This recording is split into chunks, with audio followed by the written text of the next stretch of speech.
Juan capítulo 11, versículo 45.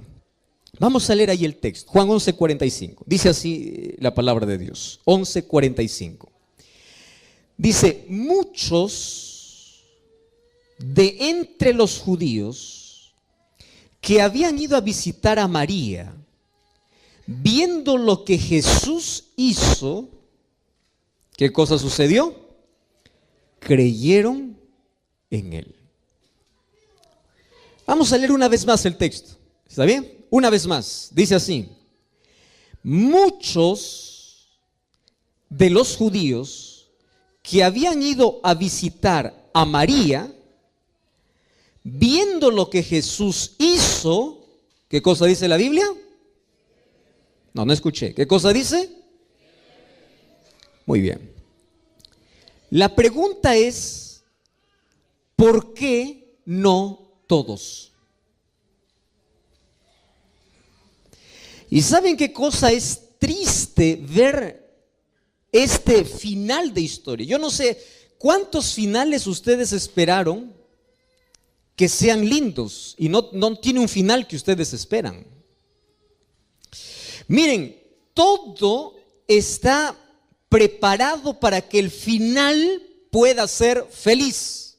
¿Y el final fue feliz o no? Claro, hubo resurrección, acabó con el dolor, acabó con las preguntas, porque toda la gente se preguntaba por qué Jesús no llegó, dónde estaba Jesús cuando más lo necesitaba, por qué llegó tarde, por qué ahora. Todas esas interrogantes acabaron.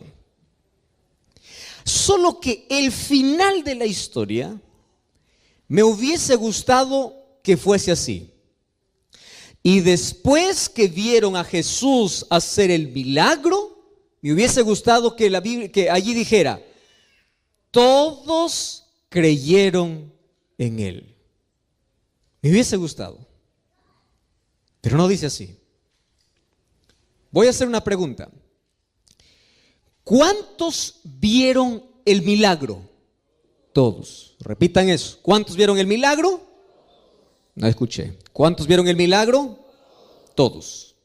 ¿Cuántos creyeron? ¿Por qué no todos? ¿Qué sucedió con aquella gente que no creyó? Vamos a leer el versículo 53. Versículo 53. Dice así: desde aquel día resolvieron o decidieron matarlo. ¿A quién? A Jesús. ¿Quiénes decidieron matar a Jesús? Los que no creyeron. Porque aquellos que vieron el milagro y creyeron en Jesús, lo aceptaron como su libertador, lo aceptaron como el Mesías, lo aceptaron como el Hijo de Dios. Pero aquellos que no creyeron decidieron matarlo. Tú ya sabes hacia dónde estoy yendo, ¿verdad? El asunto aquí es: ¿crees o no crees? Porque no hay nadie que dice: pastor, yo estoy en medio, a veces creo, a veces no creo. No, es simple. Aquellos que no creen forman parte del otro grupo que toman la decisión de matarlo. Claro, hoy voy a hablar de otras expresiones, pero en la historia bíblica el grupo estaba dividido. Y una de las cosas que a mí realmente me deja con ese sabor agrio, con ese sabor amargo, es que Dios crea todas las condiciones para que el ser humano se salve, y aún así Él decide perderse. El ser humano. Dios hace milagros, te da vida, te da familia, te da trabajo, te restaura, te ofrece perdón, te ofrece salvación, extiende su mano, te dice: yo quiero salir, y tú dices: no, yo quiero alcohol, yo quiero droga, yo quiero placer, yo quiero autodestrucción, yo quiero amargura, yo quiero fracaso, yo quiero dolor. Y el ser humano elige aquello que no le hace bien. Y aquí hay un viejo dicho que dice, ¿no? Aquel que no quiere creer, aunque ve el mayor milagro, no cree. No cree. Y aquel que quiere creer, aunque no vea, cree. Te doy un ejemplo. Un día Jesús estaba pasando por Jericó. Y dice la Biblia que había 2 ciegos que le dijeron: Señor, Hijo de David, ten misericordia. Ojo, 2 ciegos reconocían a Jesús como el Mesías. Ciegos. Y aquellos que veían milagros, poder, vieron tantas cosas, no lo querían aceptar como el Mesías. Porque aquel que no quiere creer, no importa cuántas cosas pueda haber, no cree. Ahora, muchos creyeron. Me llama la atención esto. Muchos creyeron. ¿Y por qué no todos? Y yo quiero a propósito ahora volver 10 versículos atrás. Vamos al versículo 35. Ustedes se acuerdan que yo estaba con una deuda desde hace 2 noches. Yo les dije que esta última noche iba a dar la respuesta a un interrogante que yo siempre tuve. Versículo 35 de San Juan capítulo 11. Juan capítulo 11, versículo 35. Hemos leído el 45 primero, ahora el 35. Dice así, es uno de los textos más cortos de la Biblia. Tanto así que algunos ni siquiera necesitan allí leer. ¿Qué cosa dice el texto? Jesús lloró. Muy bien, hoy voy a dar la respuesta entonces. ¿Por qué lloró Jesús? ¿No creas que Jesús lloró? Porque ahí estaba Lázaro muerto, estaba detrás de una piedra, estaba con el cuerpo descompuesto. ¿Por qué iba a llorar si sabía que lo iba a resucitar? Tú no lloras cuando sabes que hay solución. Las lágrimas del ser humano es la muestra o de una emoción fuerte, o de una desesperación, o de una angustia que el ser humano enfrenta al ver que todo acabó, al ver que es impotente, al ver que no puede. Y el ser humano desahoga y llora. Y ahora dice, Jesús lloró, solo que no nos explica el por qué. Y el evangelista empieza a avanzar con la historia. Ahí Juan continúa escribiendo su libro y dice, Jesús lloró, punto. Y de allí continúa con la historia. De ahí le dice, quita la piedra. De ahí le dice, Lázaro, sal. Y de allí continúa con la historia. Y termina allí diciendo, entonces muchos creyeron, pero otros decidieron matarlo. Ahora tiene explicación y respuesta las lágrimas de Jesús. ¿Por qué lloró? Porque él hizo todo, escúchame esta palabra, todo, para que la gente pueda creer. Lo mismo hoy. Jesús hizo todo para que tú puedas salvarte, todo. Pero la gente no quiere creer. Si hay algo que lastima tanto el corazón de Jesús, es la indiferencia, la soberbia, la terquedad, la rebeldía. Tú ya escuchaste acerca de un amor no correspondido. ¿Qué es un amor no correspondido? Donde una persona hace todo, absolutamente todo, y hasta lo imposible para que la otra persona también responda a ese amor, pero no responde. Hiere. ¿Y tú sabes cuál es el amor menos correspondido en este planeta? Es el amor de Dios para el hombre y la respuesta del hombre para Dios. Hace todo, pero algunos creen y otros lo condenan. La pregunta es, ¿qué hace que una persona crea y otro le condene? ¿Qué hace que pueda existir esos dos grupos? La respuesta es obvia. Hoy voy a hablar acerca de cómo algunas personas tienen el corazón endurecido. Y cuando yo hablo de corazón, no estoy hablando de aquel órgano que late y que bombea sangre, no.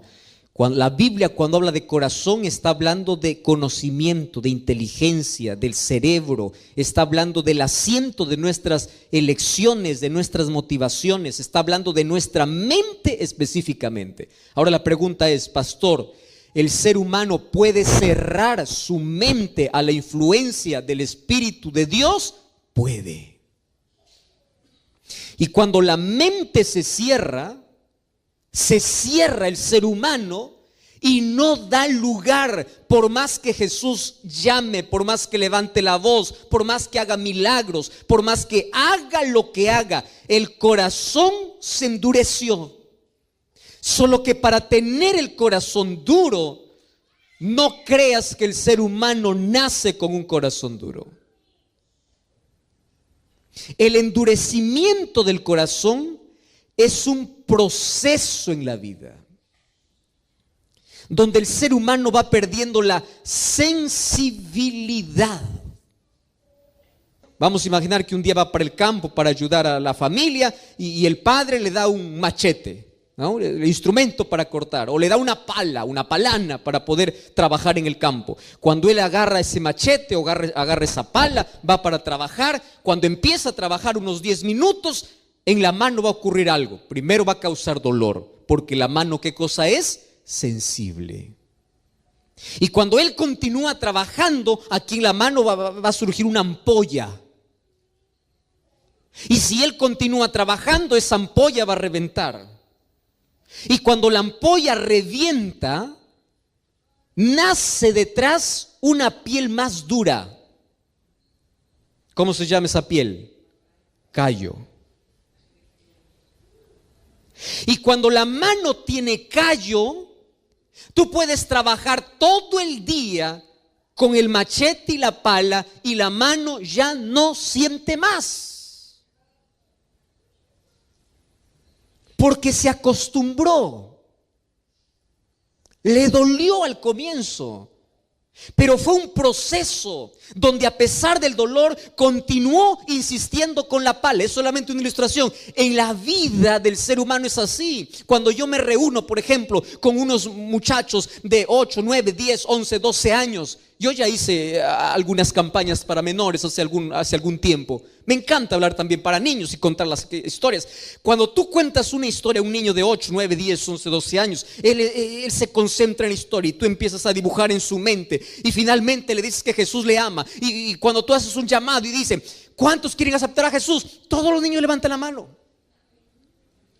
Y si tú preguntas a los niños, ¿ustedes quieren entregar su vida? Quiero. ¿Ustedes quieren bautizarse? Quiero. Todo quiere, todo lo que tenga que ver con Dios quiere. Pero anda un grupo de 25, 30, 40, 50 años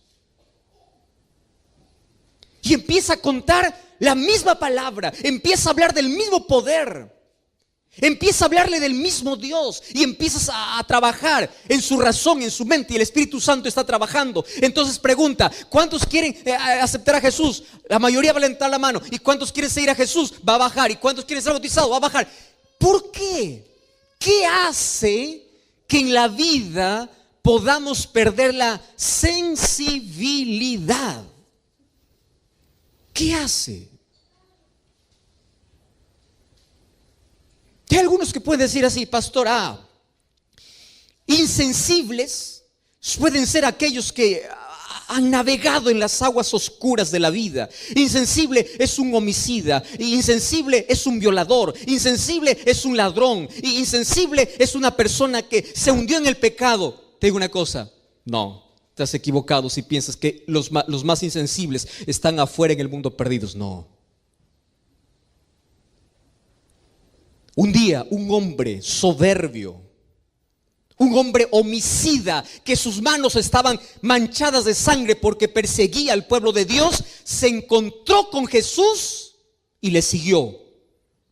Cambió su nombre, cambió su historia, cambió su vida. De perseguidor pasó a ser el mayor predicador. El nombre de este era Saulo, que fue para Pablo. ¿Por qué? Porque tu pasado no condiciona para que tengas un corazón duro. Tu pasado no condiciona. Un día 2 ladrones estaban al lado de Jesús, cerca de Jesús. ¿Cuál es la distancia que había entre su cruz y la cruz de Cristo? No era más de 3 metros. Tan cerca de Jesús. Los dos tenían la misma historia, los dos tenían el mismo pasado, los dos habían robado, los dos eran ladrones, los dos estaban condenados, pero uno reconoció a Jesús. Uno. Entonces, no es el pecado que cometes en la vida, o no es la profundidad en la vida al cual hayas caído que hace que tu corazón sea duro. No. Conozco gente que tiene un pasado terrible, personas que ya hicieron cosas innombrables en la vida, que Dios los puede transformar, Dios los puede restaurar, porque cuando ven la presencia de Dios, la majestuosidad, la gloria de Dios, ellos se rinden ante Dios. Entonces, pastor, ¿quiénes son los duros? Ahora sí te voy a hablar algo un poquito fuerte.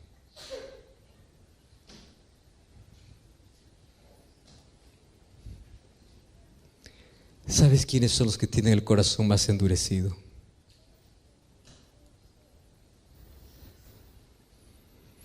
Aquellos que parecen más buenos en esta vida. Incluso aquellos que van a la iglesia. ¿Tú sabes quiénes eran los judíos? Conocían de Dios, practicaban ritos, se apegaban a la ley, pensando que la ley los podría salvar. Y claro, nosotros sabemos cuál es el plan que tiene la ley. La ley nos salva, pero cumple una función en la experiencia humana. El resultado de nuestro amor a Dios es guardar su ley. Nosotros no guardamos la ley de Dios para salvarnos, sino guardamos la ley de Dios porque somos salvos por Él. Porque el resultado de la gracia transformadora de Dios en tu vida es la obediencia natural. Pero los judíos fueron al otro extremo. Se aferraron a la ley y despreciaron a Cristo. Y ellos tenían el corazón endurecido a tal punto que desde ese día que vieron el milagro de Jesús, decidieron matarlo. Mira, tener el corazón duro no es una cuestión de una persona que tiene un carácter fuerte, una persona que hizo cosas malas en la vida. No, el corazón duro es un proceso. Y aquí voy con la primera característica de aquel que tiene el corazón duro. Escúchame con atención. Corazón duro es aquel que está familiarizado con la voz de Dios, pero no obedece la voz de Dios. Voy a repetir esto. ¿Está bien? ¿Quién es aquel que tiene el corazón duro? En primer lugar, es aquel que está familiarizado con la voz de Dios, pero no obedece la voz de Dios. Y yo aquí estoy hablando para alguien que conoce tanto de Dios, creció en un hogar cristiano, su familia es cristiana, conoce de la Biblia, para una persona que tiene todos los principios en la mente, para una persona que tiene conciencia de Dios, para una persona que conoce tanto para salvarse, pero no se rinde. Y sabes que esa persona puede llegar a endurecer su corazón. ¿Sabes por qué? Porque pierde la sensibilidad. La primera vez que escucha dice: pastor, me encanta, quiero entregar mi vida a Dios, pero todavía no, la próxima vez, ahora no, después, y va jugando con la voz de Dios, hasta que un día escucha lo mismo, el Espíritu Santo sigue trabajando, pero ya no siente más. ¿Quieres para hacerte un ejemplo? Vamos a la Biblia. Éxodo. Queridos, vamos a Éxodo capítulo 10. Sabes que el libro de Éxodo habla sobre la historia de un hombre que endureció su corazón. Y ahora te voy a explicar por qué a veces la Biblia o aquí en el libro de Éxodo dice que Dios endureció el corazón. ¿Fue Dios que endureció o fue Él que se endureció? Vamos a Éxodo capítulo 10. Mira, ven. Cuenta la historia de uno de los gobernantes de aquel imperio que oprimió al pueblo de Israel o al pueblo de Dios, fue Faraón. Tú conoces toda la historia, su rebeldía y todo, pero me llama la atención 3 versículos. Éxodo 10, versículo 3. Mira lo que dice la Biblia. Éxodo 10, 3. Presentándose Moisés y Aarón delante de Faraón, le dijeron, escúchame lo que dice la Biblia. Así dice el Señor. ¿Qué cosa le dice el Señor? ¿Hasta cuándo? ¿Comprendes esta pregunta? ¿Hasta cuándo vas a rechazar de humillarte delante de Dios? Deja ir a mi pueblo para que me sirva. Pregunto, ¿Faraón escuchaba la voz de Dios? Escuchaba. Moisés y Aarón iban en el nombre de Dios. Y aquí Dios mismo le dice a Faraón, Faraón, dime, ¿hasta cuándo? Ya, vamos ahí, vamos un poquito más adelante. Versículo 16. Miren lo que dice. Entonces se apresuró Faraón en llamar a Moisés y a Aarón y les dijo, pequé contra el Señor vuestro Dios y contra vosotros. ¿Qué les parece este texto? Es lindo como para decir un amén, ¿verdad? Finalmente uno dice, amén, finalmente el faraón se arrepintió. Él está reconociendo que ha pecado contra Dios. Y viene el versículo 17. Ahora pues yo les pido que me perdonen por mi pecado esta vez y que ustedes oren al Señor vuestro Dios y quite de mí esta plaga. ¿No les parece un reconocimiento interesante? Sí, ¿verdad? Yo puedo decir, wow, amén, aleluya, el faraón se arrepintió. Lee un poquito más abajo. Versículo 20. Y el Señor endureció el corazón de Faraón y no dejó ir a los hijos de Israel. Pastor, pero aquí dice que Dios lo hizo. Préstame atención acá. Esta es una de las discusiones para muchas personas. Dice, Dios lo endureció. No, espera un momento acá. El amor de Dios, la misericordia de Dios, la gracia de Dios, los milagros de Dios funcionan así. Voy a tomar la misma historia que hemos leído de Lázaro. ¿Quién hizo que algunos creyesen y otros no creyesen después de haber visto el milagro? ¿Eso fue decisión divina o decisión humana? Humana. Porque Dios te dio libertad. Ahora, ¿por qué dice aquí Dios endureció el corazón? Vamos a ir por partes. El amor de Dios es como el fuego o es como el sol. Voy a tomar las dos ilustraciones. Cuando tú colocas fuego y colocas una olla de agua hirviendo y tú colocas allí una papa, escúchame aquí con atención, colocas una papa a una olla de agua hirviendo, dentro de 5 a 10 minutos, ¿cómo está la papa? Blanda. ¿Cómo entró? Duro. ¿Cómo salió? ¿Qué hizo? ¿Quién hizo eso? El fuego. Si tú traes un huevo frágil, ¿verdad? Colocas al mismo fuego donde la papa se deshizo, ¿qué sucede con el huevo? Se endurece.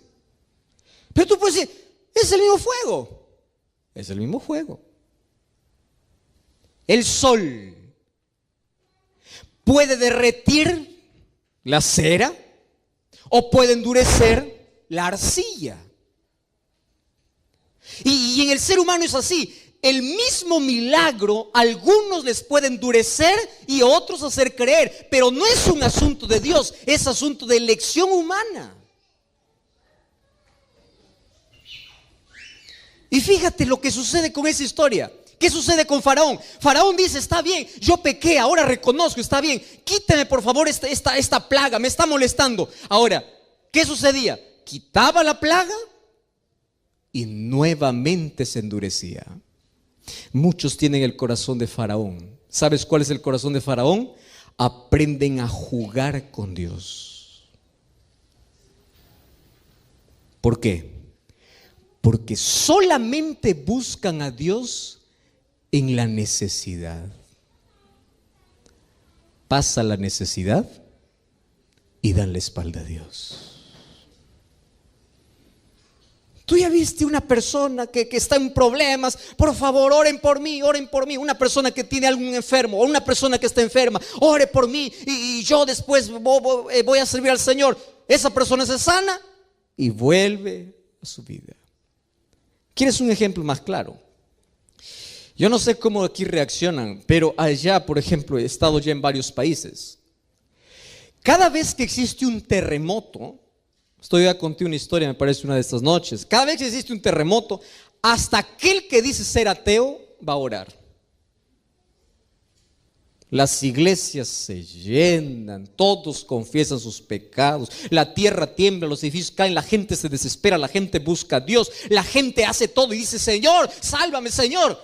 Pasa el terremoto, la gente volvió a su vida. ¿Viste eso o no? ¿Quién sabe? Puede estar alguien aquí, ¿verdad? Llega un momento de emergencia: Señor, sálvame. Dios te salvó nuevamente. Tu corazón se endurece. Entonces, llega un momento en que tanto juegas con Dios, que tu corazón se va endureciendo. Dios no mandó 10 plagas para Faraón. Dios mandó 10 oportunidades para que Faraón se pueda rendir, pero no se rindió. Porque el peor error que puedes cometer en la vida es familiarizarte tanto con la voz de Dios, pero no obedecerlo. ¿Y sabes qué cosa dice el libro de Job, capítulo 9, versículo 4? Dice así: Él es poderoso de corazón y Él es sabio. ¿Quién se endureció contra Dios y le fue bien? ¿Quién? Entonces, ayúdeme a recordar, ¿cuál es la primera razón por la cual el corazón humano se endurece? Cuando escucha la voz de Dios, pero no obedece. Repitan conmigo. ¿Cuándo el ser humano su corazón endurece?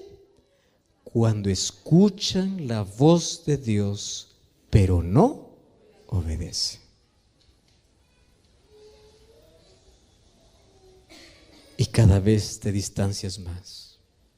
Y Dios te sigue llamando, pero tu corazón está más cerrado. Vamos a una segunda. La Biblia habla de un hombre que se perdió estando tan cerca de Jesús. Incluso formó parte de los discípulos de Jesús. El nombre de este apóstol o de este discípulo fue Judas.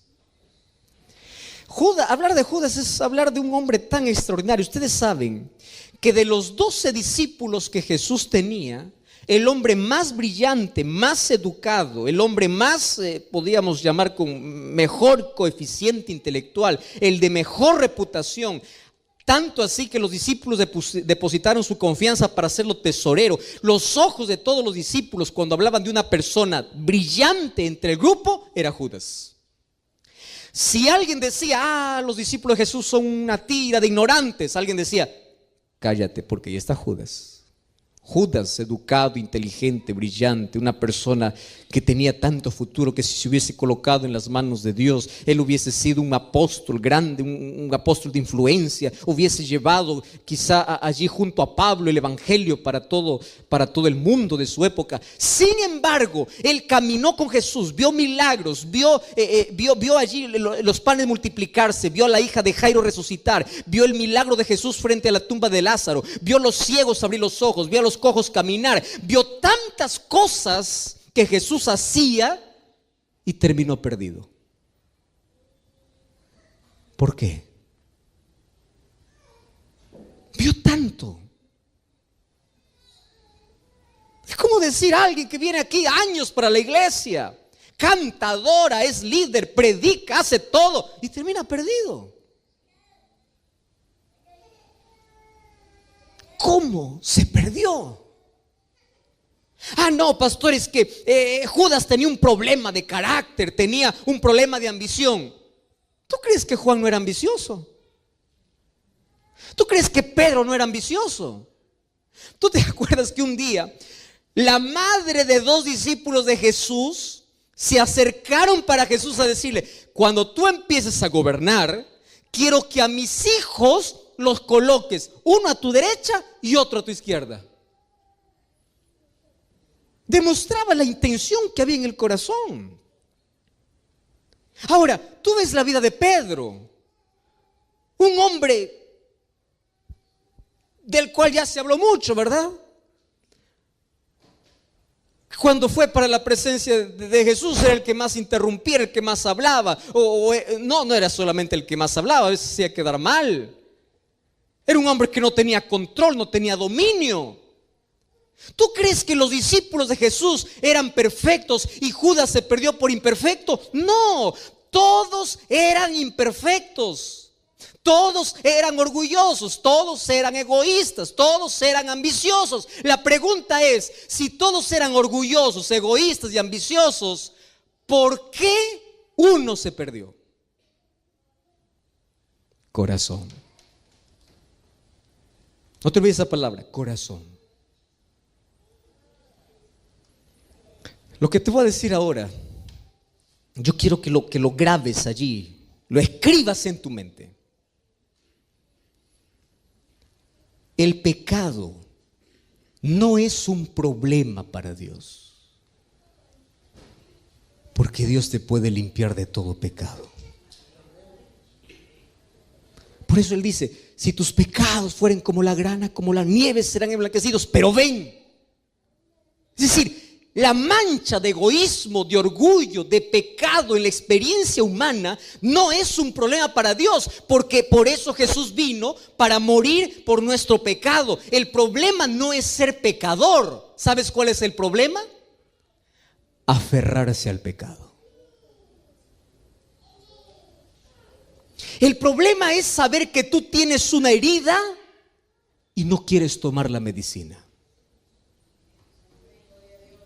Todos eran ambiciosos, todos eran orgullosos, todos eran pecadores, pero todos se rindieron a Dios y Jesús fue transformando el carácter de uno a uno. Y mira ese pescador Pedro en el grande predicador, mira ese Juan hijo del trueno en el discípulo del amor, mira ese Tomás incrédulo ahora proclamando quién es Jesús, mira a todos esos discípulos transformados. ¿Qué pasó con Judas?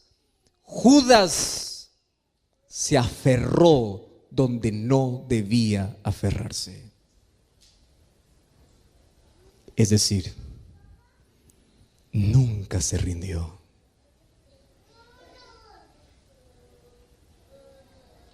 Queridos amigos, yo estoy hablando aquí esta noche para alguien que ya asistió a muchas campañas de evangelismo, para alguien que conoce de Jesús, para alguien que ya está estudiando la Biblia, para alguien que sabe que es la mejor decisión que debe tomar en la vida. Estoy hablando para ti,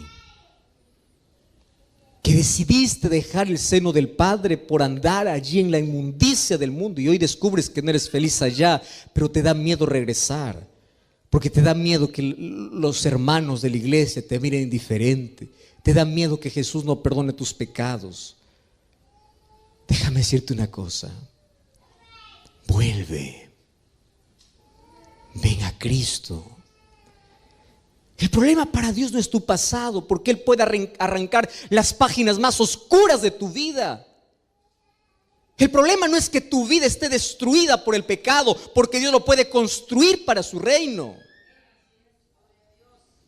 El problema es que tú no quieras, es que tú no sueltes aquello que tienes que soltar, es que tú no decidas hoy volver. Es que escuches tanto la voz de Dios, te acostumbres a escuchar y a escuchar tantos llamados, pero no estás dispuesto a ir y a rendirte delante de Dios. Ese es el problema. ¿Cómo se endurece el corazón? La segunda razón es cuando tú te aferras donde no tienes que aferrarte. No te aferres al pecado, aférrate a Cristo. Él puede transformar tu historia. Despreciamos la salvación por correr tras la destrucción. Elegimos no creer y terminamos condenando a Cristo. Por eso Juan 11:35 dice: Jesús lloró.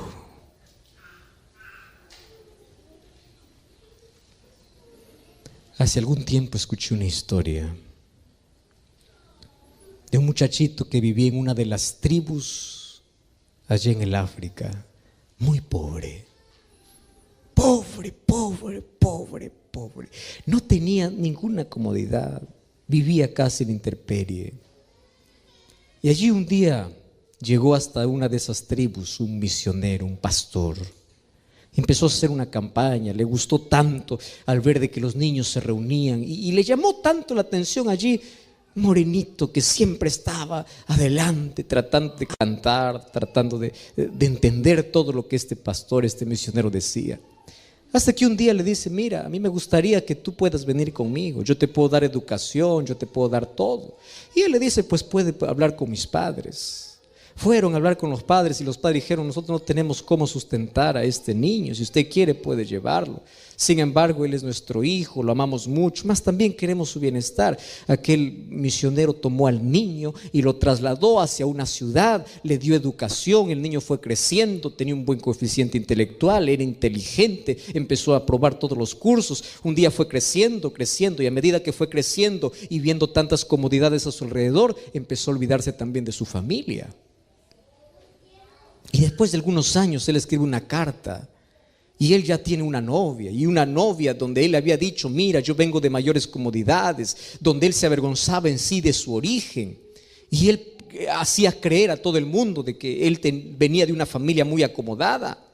Un día envía una carta allí para sus padres y allí les dice: miren, yo me voy a graduar, yo voy a ser un maestro. Y los padres, como no sabían ni leer, buscaron un intérprete al ver de que allí leía la madre, o la madre le dice allí a su esposo, el esposo le dice al esposo: yo necesito ir a ver a mi hijo, va a celebrar uno de los mayores logros en su vida, es nuestro orgullo, nuestro hijo.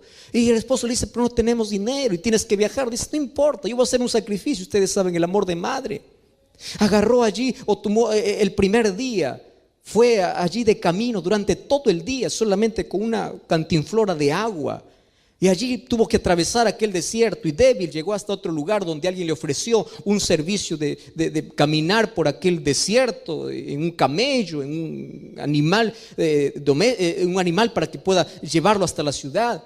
Y fueron 2 días casi de agonía bajo ese sol caliente, bajo aquella arena que hierve, y a la distancia pudo divisar la ciudad.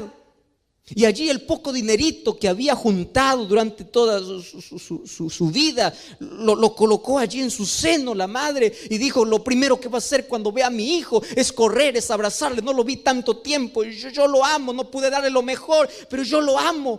Y le voy a decir que siempre lo extrañé, siempre lo amé. Y cuando llegó allí, ella averiguó dónde estaba la universidad.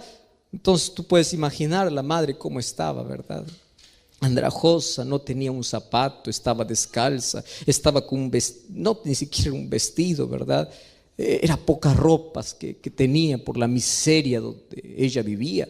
Y de pronto, cuando llegó a la universidad, allí este muchacho vio que en la distancia se aproximaba alguien que parecía ser de su tribu. Y aquel día era el día de graduación. Y aquel día fue donde todos tenían que celebrar. Y él era uno de los alumnos más brillantes. Y él se fue, se escondió y dijo: yo hoy día no voy a salir. Hasta que el rector se dio cuenta de todo eso. Y en aquel día donde estaban entregando los diplomas para todos, en aquel día le dicen a este muchacho: nosotros tenemos una sorpresa para ti. Y todos estaban en silencio.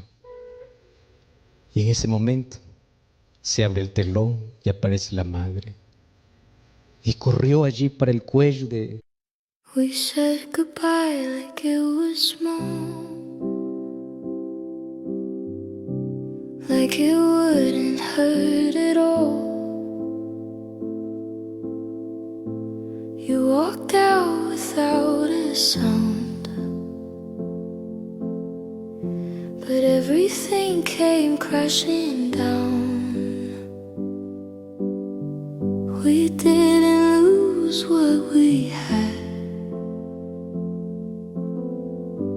we just couldn't make it last.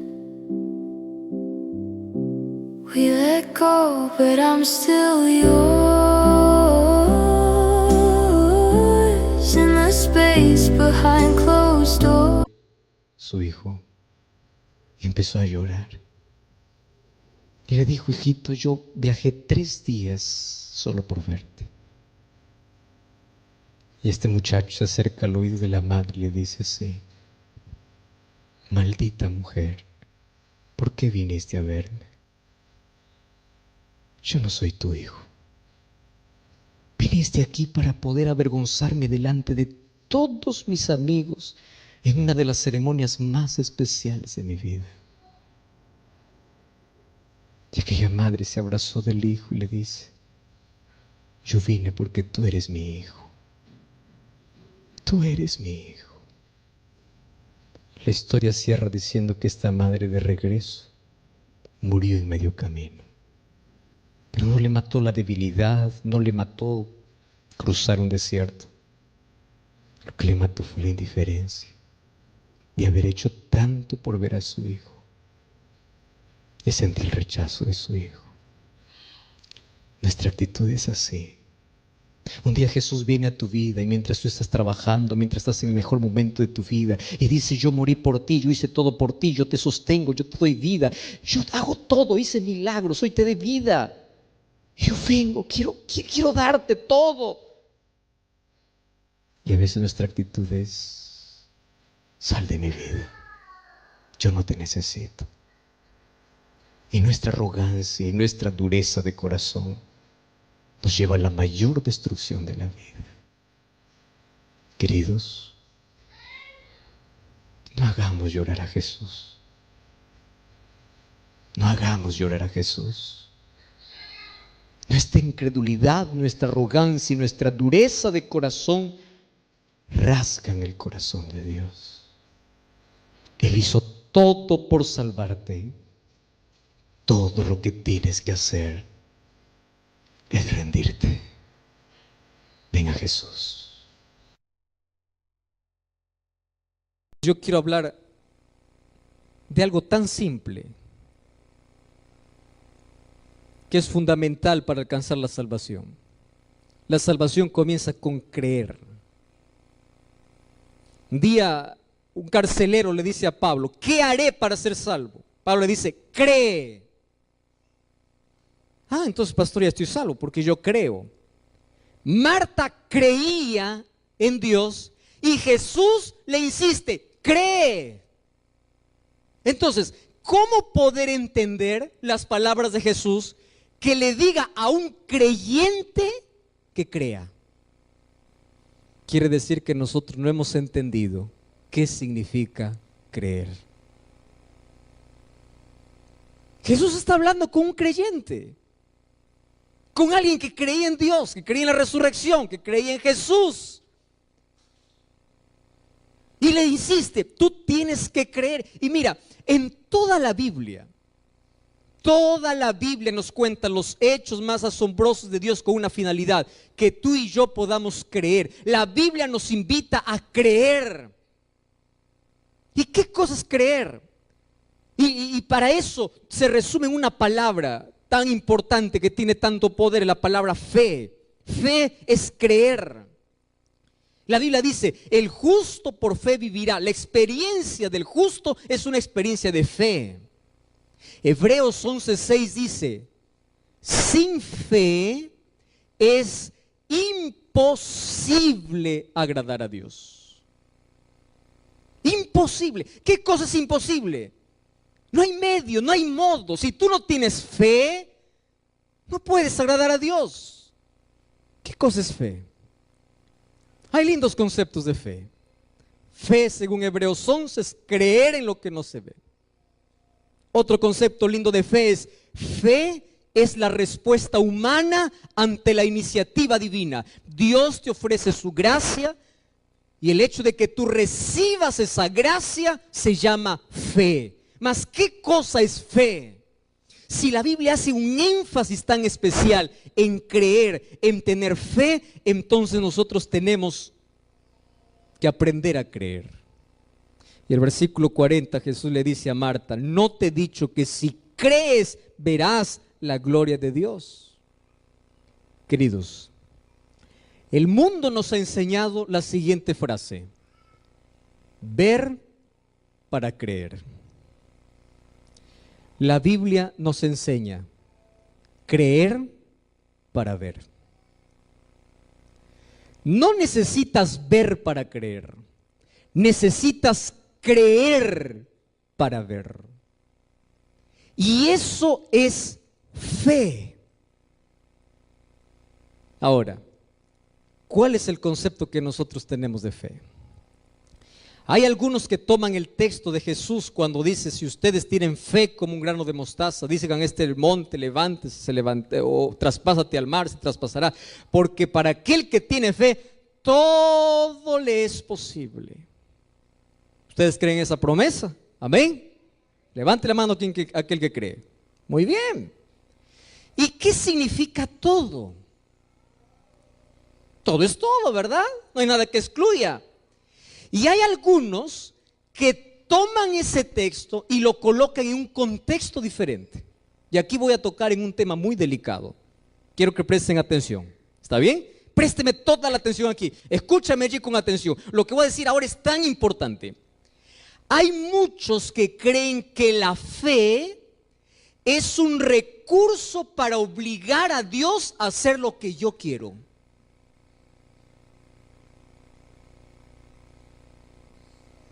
Es por eso que algunos incluso comercializan la fe.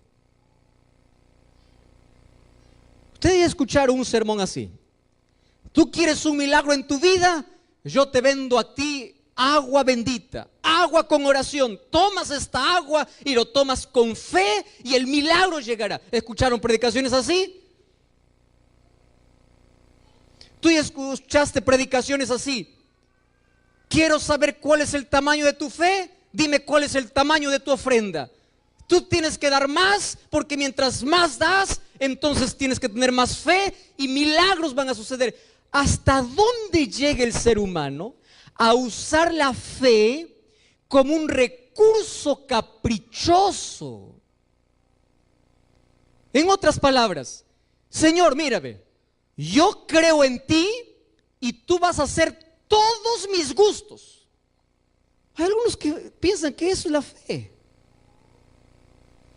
Ustedes ya vieron, por ejemplo, personas ir a Jesús así: Señor, mírame, yo estoy enfermo, Señor, estoy enfermo y quiero que me sanes ya, ahora. Es decir, tú mismo colocas la manera como Dios quiere que lo haga. Entonces, cuando tú te levantas y sigues enfermo, te decepcionas. ¿Cuántos de ustedes han orado y Dios no les ha respondido como ustedes han querido? Wow, no soy el único, ¿verdad? Hay varios que compartimos la misma tristeza, ¿verdad? Y vamos a Dios y decimos: Señor, yo quiero esto urgente. Hay una persona que hace medio año me dice: pastor, yo creo que usted no tiene fe, me dice. ¿Y por qué? Le digo: pastor, yo le he pedido que usted ore para que Dios me dé un empleo. Le digo: ¿y qué está haciendo para tener ese empleo? Yo estoy esperando. ¿Y qué horas va a llegar? Nosotros pensamos que la fe obliga a que Dios cumpla mis caprichos. Y tú vas a ver cristianos frustrados porque piensan que la fe es un recurso para hacer que Dios haga lo que yo quiero.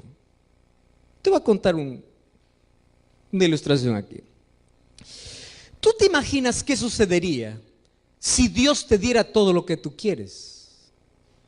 Hay cosas que nosotros creemos que es lo mejor para nuestra vida porque vemos solamente nuestro presente, no vemos el futuro. Y hay cosas que Dios no nos va a dar ahora porque sabe que no es el momento y nos va a dar después. Hay otras cosas que Dios va a decir: no, yo no te voy a dar porque lo que tú crees que te hace bien en sí no te hace bien, te hace mal. Hay una historia que a mí me gusta contar. Una vez dice que dos hermanitos estaban allá jugando en el cuarto, ¿no? Un varoncito y una nenita, una niñita. Y de pronto la niñita empieza a llorar y la mamá está en la cocina, no ve lo que está sucediendo y le pregunta al hermanito que era mayor. Le dice: ¿por qué llora tu hermana? Le dice. Bueno, le dice: porque no le doy lo que ella quiere. Y la mamá, como no sabía lo que la niñita quería, le dice: mira, para que deje de llorar, dale lo que ella quiere. Y no pasó un minuto y la niña empezó a llorar más fuerte. Y entonces la mamá le dice: ¿y qué sucedió ahora? Pues yo le di lo que ella quería. Y recién la mamá pregunta y dice: ¿y qué cosa quería? Quería agarrar una abeja. Y la abeja la agarró y le picó. Imagínate, nosotros a veces vamos a Dios y le decimos: yo quiero así, a mi modo. Yo quiero que me sanes ahora, yo quiero un empleo ahora, yo quiero el milagro ahora. Pero el milagro no va a ser como tú quieres, va a ser como yo quiero. Entonces se levantan y no sucede el milagro y dice: Dios no me escucha, Dios no me escucha, Dios no me escucha. No es que Dios no te escucha. Es más, cuando tú oras ni siquiera estás informando a Dios, porque Dios sabe cuál es tu necesidad. La oración es para depender de Dios. La oración es para aceptar la voluntad de Dios. La oración no es para obligar a Dios a cumplir nuestros caprichos. La oración es para prepararnos para recibir las bendiciones de Dios en el momento que Él quiere darnos. La oración es para colocar paz en el tiempo de espera. La oración nos enseña a recibir las bendiciones de Dios y la oración nos ayuda a aceptar los nos de Dios. Por eso no te frustres cuando tú vas a Dios y dices: Señor, yo quiero esto ahora, Señor, tiene que ser ahora y ahora. ¿Tú has visto a un niñito cuando va al mercado y quiere un juguete? Así somos con Dios, ¿verdad? Yo quiero esto ahora, y cuando no le das se empieza a revolcar allí en el mercado y a hacer todo su show. Y si el padre es firme, le dice: no. Y se acabó. A veces nosotros hacemos ese tipo de cosas, ¿verdad? Oh, Señor, tú no me escuchas, ahora me voy, ahora no quiero saber nada, ahora. Y Dios te mira y dice: hijo, yo te iba a dar mejor de lo que estabas pidiendo. O lo que tú me estabas pidiendo ahora no era el momento. O el no mío es una muestra de que te amo. Porque si te diera todo lo que tú me pides, ¿cómo sabes que la bendición que estás pidiendo se va a tornar en maldición? Dios puede tornar los mayores fracasos de nuestra vida en las más grandes victorias. Eso es lo que Dios puede hacer. Ahora, fe no es decir a Dios que haga lo que yo quiero, es aceptar lo que Él quiere para mi vida. Pastor, entonces, ¿cómo se entiende el texto? Cuando ustedes piden con fe, pidan todo lo que quieran. Ahora te explico. Cuando Jesús dice, pidan todo lo que quieran, cuando piden con fe, significa, primero, para tener fe hay que convivir con Dios. Fe no es decir, yo creo, Señor, yo creo en ti, entonces dame el carro del año, dame la casa del año, dame el empleo, dame la novia que quiero, dame el trabajo que quiero. No, fe es el resultado de la relación con Dios, de la confianza, de la comunión que tengas con Dios. Entonces Jesús dice, si tú caminas conmigo, confías en mí. Y si confías en mí, todo lo que pides te doy. Pero no todo lo que pides te voy a dar como tú quieres, sino que como tanto confías en mí, todo lo que recibas lo vas a aceptar. Todo. Porque vas a saber que viene de mí. Y ese todo de Dios significa que mientras más caminamos con Dios, nuestros pedidos cambian. Antes solamente pedías cosas materiales. Yo me sorprendo que hay tanta gente que incluso va a Dios a decirle, Señor, mata a fulano de tal que odio. Hay gente así. Hay gente que usa a Dios como cobrador. Señor, fulano de tal me debe, cóbrale por favor, ¿verdad? Y los seres humanos hemos aprendido a pedir. Entonces cuando nos levantamos, Dios no responde y dice, no, Dios no me escucha, Dios no me escucha. No es que Dios no te escuche. Cuando Jesús dice, todo lo que pidieres será dado, quiere decir que cuando caminas con Dios, hasta tus pedidos cambian, porque tus pedidos se tornan más espirituales que materiales. Si quieres ver la gloria de Dios, tienes que creer. Tienes que tener fe. Y fe es algo que te mueve a la acción. Fe no se limita solo a creer, a tener un conocimiento, decir, Dios existe. No. Santiago 2:19 dice así, el diablo también cree. Ahora yo te voy a decir una cosa. Hace tiempo yo leí una frase que me estremeció y decía, el ateísmo es tan extraño en la existencia humana que ni siquiera el diablo ha llegado a ese nivel.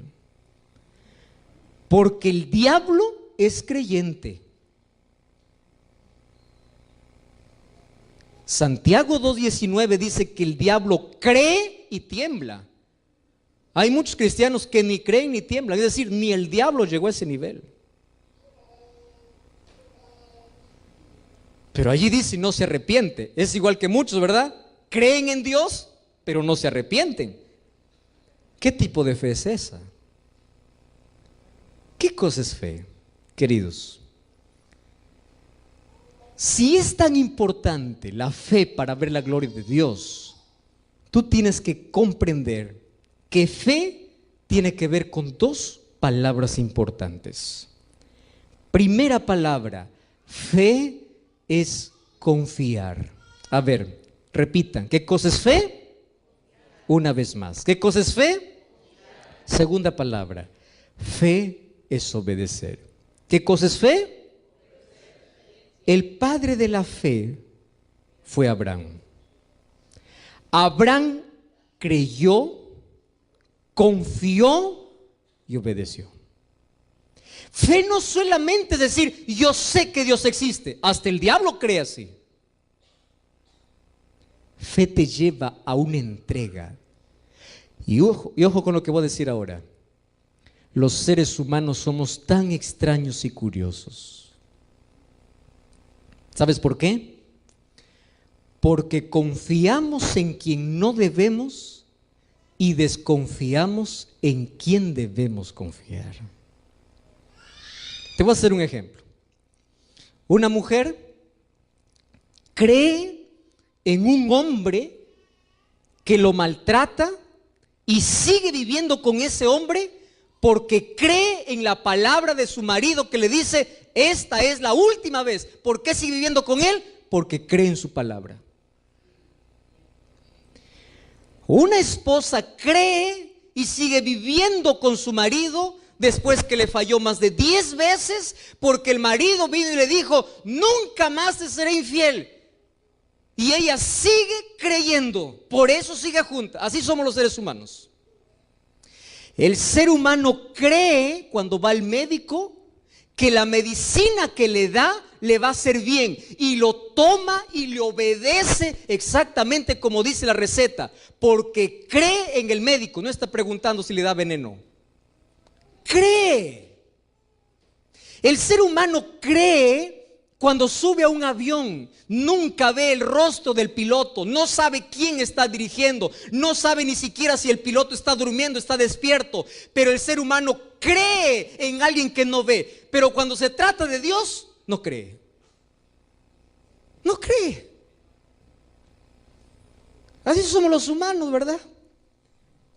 Creemos en el médico, creemos en el piloto, creemos en aquel que nos hace daño, creemos. Ahora viene Jesús, que es fiel, tu Salvador, tu Dios, tu amigo. Viene con una promesa y dice: hijo, yo te llamo, no temas, yo estoy contigo. Y Dios está llamando a ti desde hace tiempo y dice: por favor, hijo, yo te estoy llamando, ven, ven. ¿Y tú qué cosa dices? No, ¿por qué? Tengo miedo. ¿Y por qué tienes miedo? ¿Acaso no crees que Dios dice: no temas porque yo estoy contigo? Ah, no, ¿por qué no crees? Así somos los seres humanos. Estoy acordándome de una historia. Ustedes lo han escuchado muchas veces. De un malabarista que en una cuerda cruzaba de un extremo a otro un tremendo abismo en solamente una cuerda. Y aquí de este lado había un grupo de personas que cuando veía este malabarista, algunos de curiosos, ¿verdad? A ver qué hora se cae, qué hora se cae. Y este comenzó allí en la cuerda a sostenerse, tenía tanto equilibrio que empezó a paso avanzar, paso a paso avanzar, paso a paso avanzar. Y toda la gente cada vez se le paraba la respiración, o ya entrecortada la respiración, porque no sabía si iba a llegar, hasta que dio el pie, puso el pie en el suelo firme y toda la gente empezó a aplaudir. Y había otro grupo de gente esperando al otro lado diciendo: wow, qué impresionante. Entonces el malabarista se acercó a uno y le dice: ¿tú crees que yo puedo volver nuevamente en la cuerda hacia el otro lado? ¿Qué cosa creen que le respondió? Claro, yo sí creo, porque yo ya te vi cruzar de nuevo, lo haces con más experiencia. Yo sí creo. Y le dice: ¿tú realmente crees que yo puedo volver? Le dice: sí creo. Entonces le dice: si tú crees, súbete a mi hombro y vamos juntos. Ah, no, le dijo, ahí sí no me voy. Yo creo que tú puedes cruzar, pero subirme en tu hombro, eso no. Así sucede nuestra fe con Dios, ¿o no? Tú dices: yo creo en Dios, amén, aleluya, Dios existe, creo. Y Jesús te dice: ¿tú crees en mí? Y tú dices: sí, Señor, yo creo, yo creo. Entonces Jesús dice: si tú crees, súbete en mi hombro. Súbete. ¿Y cuál es la respuesta que hace el ser humano? Ah, no, Señor, subir a tu hombro no. Fe, confiar, obedecer. La fe te mueve a la acción. La fe hace las cosas posibles porque tú confías en Dios. Fe es confiar en la voluntad de Dios. Fe es obedecer. Fe es saber que Dios nunca te va a traicionar, nunca te va a fallar. ¿Y qué sucede cuando tú tienes fe? La fe te lleva a una entrega completa a Dios. Por eso tú no me digas que tienes fe si no te has entregado a Dios. Porque ¿cuál es la demostración de fe? Fíjate una cosa. ¿Por qué una pareja de novios se casa? ¿Tú ya escuchaste a alguien decir, yo me caso para ser feliz o para ser infeliz? Nadie. Nadie se casa para eso. Cuando una pareja se conoce, empiezan allí a conocer sus gustos, empiezan a ver sus semejanzas, sus diferencias, empiezan allí a noviar, a salir, empiezan a conocerse y llega un momento en que dicen, mira, yo confío en ti y porque confío en ti, yo decido vivir contigo. Vamos a vivir juntos, ¿verdad? Nadie va a convivir con alguien que desconfía. En otras palabras, ¿qué cosa estás diciendo a ese joven o a esa señorita? Yo tengo fe en ti. Yo creo en ti. Y porque yo creo en ti, yo decido vivir contigo. Lo mismo sucede con Dios. Tú empiezas a conocer a Dios mediante la Biblia. Y cuando conoces a Dios, llega un momento en que tú dices, Señor, te conozco que yo quiero vivir contigo. Y Jesús viene y dice, está bien, quiero vivir contigo, vamos a casarnos. Y ese matrimonio, ¿cómo se llama? Bautismo. Y cuando te bautizas, tú empiezas a declarar públicamente para todos de que tú confías, de que tú crees y que tú decides entregar tu vida a Jesús. Y que tú decides vivir con Él porque confías en sus promesas. Pero si tú tienes miedo de ir a la presencia de Dios, tienes miedo de entregar la vida a Dios, tú estás diciendo, no creo. Porque aquel que cree, se entrega. Aquel que cree, se rinde. Aquel que cree, toma el remedio. Aquel que cree, sube al avión. Aquel que cree, está dispuesto a colocar su vida porque cree. Ahora te pregunto, ¿tú crees en Dios? Levante la mano a aquellos que creen. Amén. Ahora te hago la segunda pregunta. ¿Crees a tal punto de colocar tu vida en Dios? Levante la mano. ¡Qué lindo! Entonces hago la pregunta, ¿quién se sube en el hombro entonces? Tú no puedes decir yo creo en Dios a la distancia. Dios dice, tú crees. Yo ya visité tanta gente que estudia la Biblia, sabe de la oración, sabe de la iglesia, sabe quién es un cristiano. Yo les voy a decir algo con tanto cariño, queridos. Ser cristiano es la mayor elección que puedes tener en la vida. Te voy a decir por qué. Ser cristiano representa tener calidad de vida. Cuando una persona entrega su vida a Cristo, Dios eleva el patrón moral, físico, mental y espiritual del ser humano. Dios nunca te llama para el fracaso. Dios te llama para ser el mejor esposo, el mejor hijo, el mejor ser humano. Dios no te llama para el fracaso, Dios te llama para la victoria. Dios te llama para el cielo. Y cuando el ser humano desprecia la invitación de Dios, tú pierdes. Porque Dios sigue siendo Dios. Tú no le quitas poder a Dios cuando dices yo no acepto a Dios. Pero quien pierdes eres tú.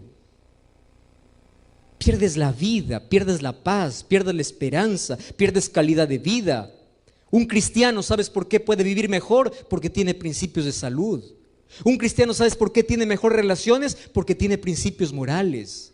Un cristiano, ¿sabes por qué puede dormir bien? Porque tiene paz. Un cristiano, ¿sabes por qué no se desespera ante los problemas? Porque tiene esperanza. Un cristiano, ¿sabes por qué no se hunde por más que haya tormentas en la vida? Porque hay un Dios que lo sostiene. Entonces te pregunto, si hay tantas ventajas de ser cristiano, ¿por qué la gente no quiere ser cristiana? Porque no cree en lo que Dios puede hacer.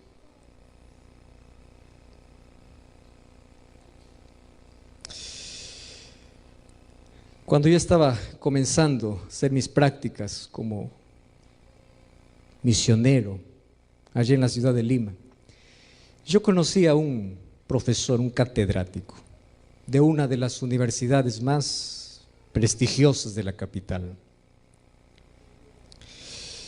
Y un día yo me acerqué para él a preguntarle, decirle, ¿cómo es que tú así empezaste a frecuentar la iglesia, conocer de Dios o aceptar a Dios?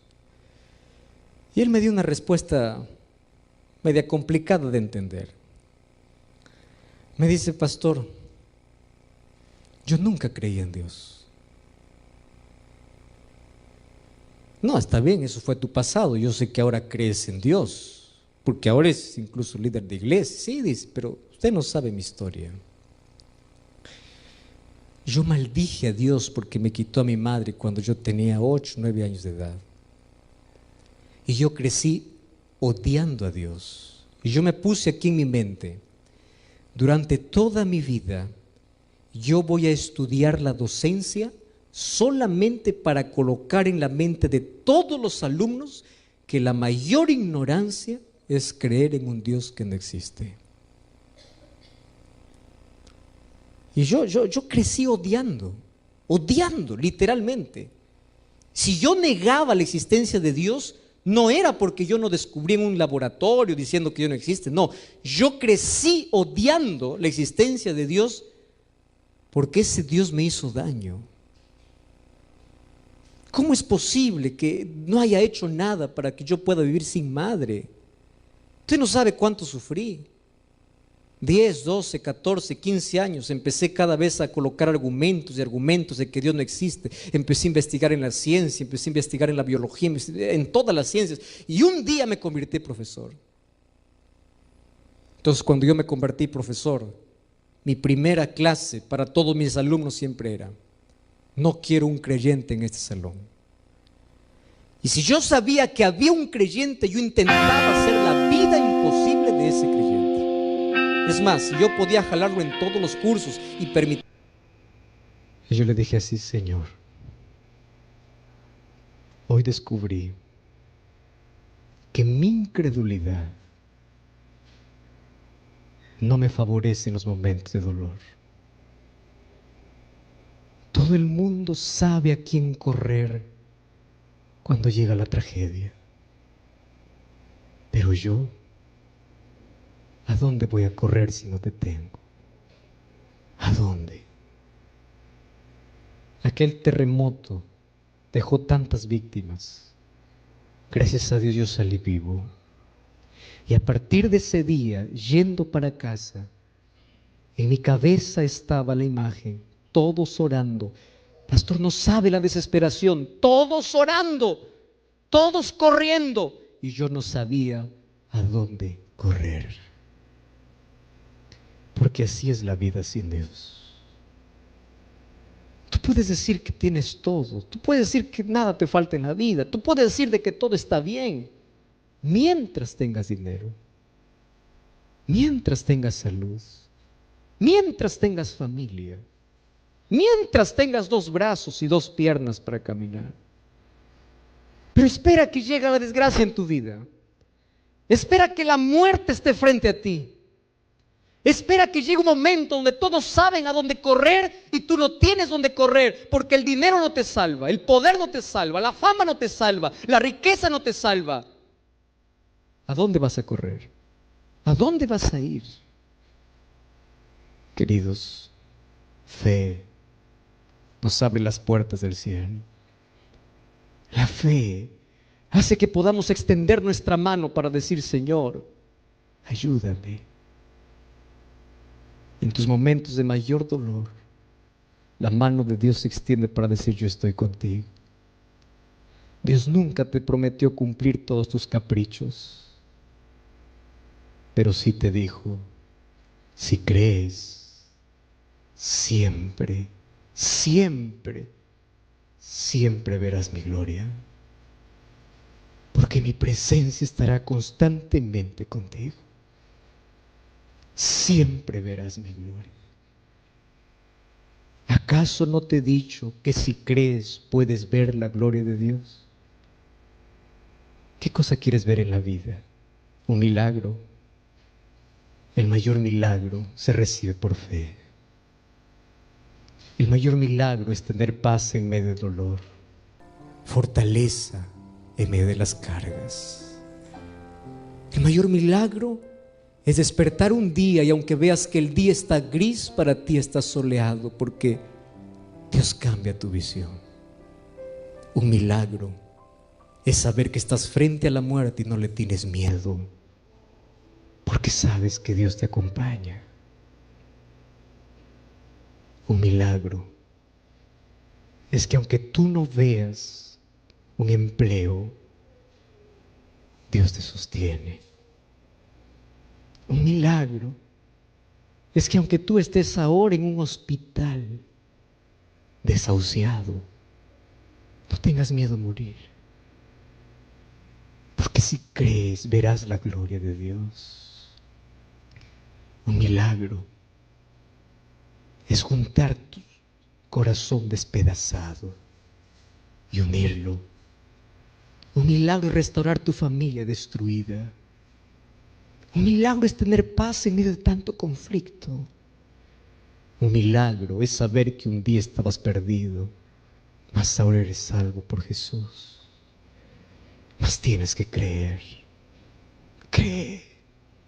Tu incredulidad solo te lleva al vacío. Tu orgullo solo te lleva al abismo.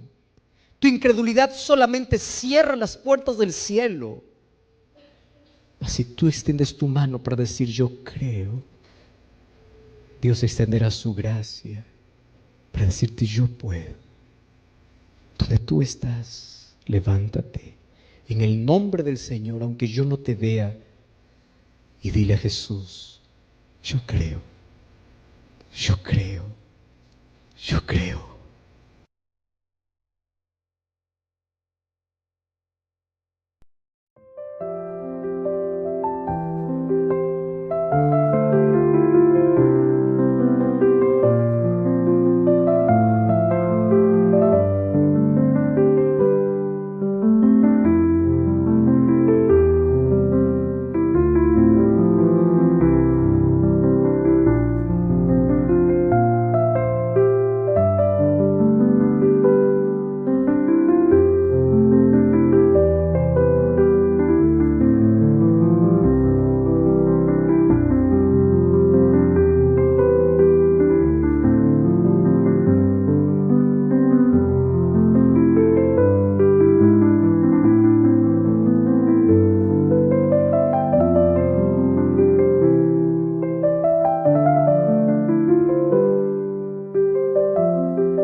you.